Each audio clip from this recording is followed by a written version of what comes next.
Jehoshaphat dies and is buried in the city of David. The idiom, "and he slept with his fathers" or ancestors, means that he died peacefully and not in battle or by assassination. It is not used of David or Solomon, but this is because neither had more than one generation behind them. Jehoshaphat had 7 sons, which is a sign that God had blessed him, something we have seen before in 1 Chronicles 25 with Heman. Verse 3 shows Jehoshaphat copying Rehoboam by installing his sons across Judah in various fortified cities, something which the Assyrians did.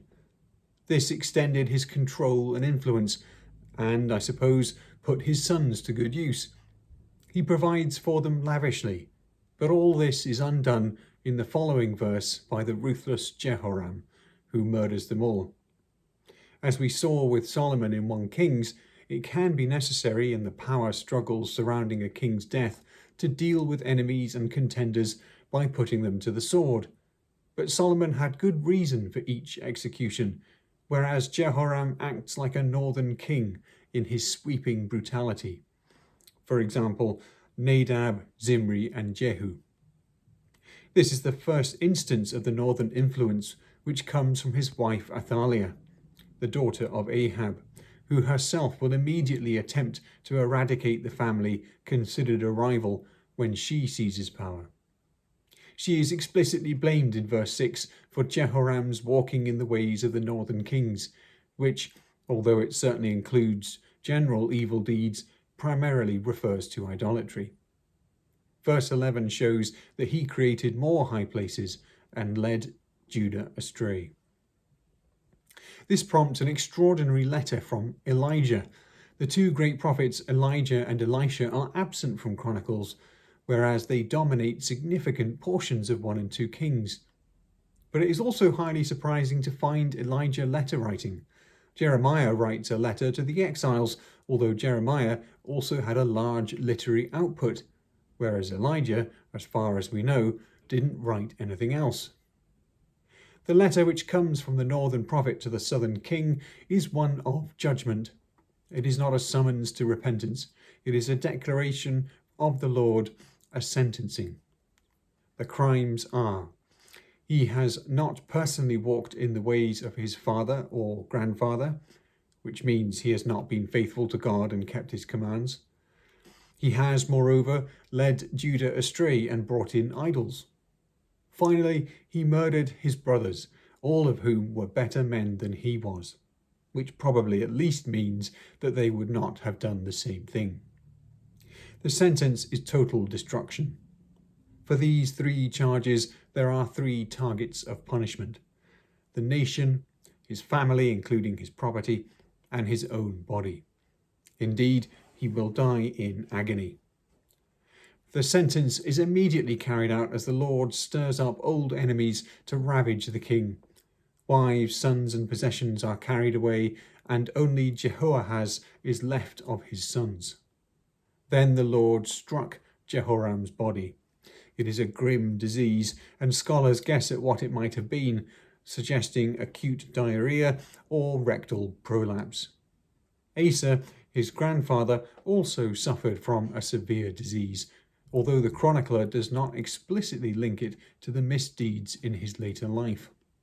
Despite his faults, he is still presented by Elijah as one who is faithful to the Lord, who is named as the God of David.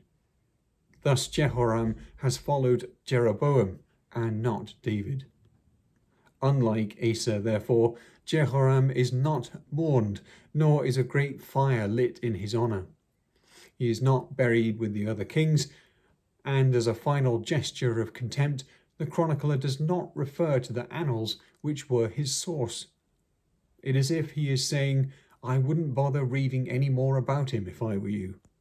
He will do this also for Ammon in chapter 33. In chapter 22, the chronicler presents some new information which we lacked from 2 Kings regarding the accession of Ahaziah, who was called Jehoahaz in the previous chapter. But the story of his demise is familiar from the earlier account, now being told from the southern perspective. Ahaziah is caught up in the ruthlessness of Jehu, who is cleaning house in the north. But Ahaziah's death is not incidental, as verse 7 makes clear. God ordained that he would meet his doom when he went to visit the stricken northern king. The chronicler made this clear, that the house of Ahab was the cause.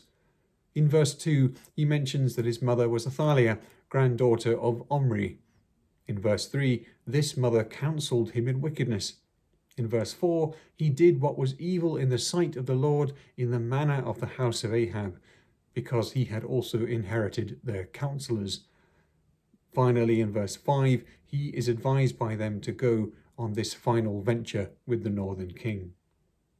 But Jehu, as verses 7 to 8 make clear, is on a divine mission to wipe out the house of Ahab, and this now includes Ahaziah.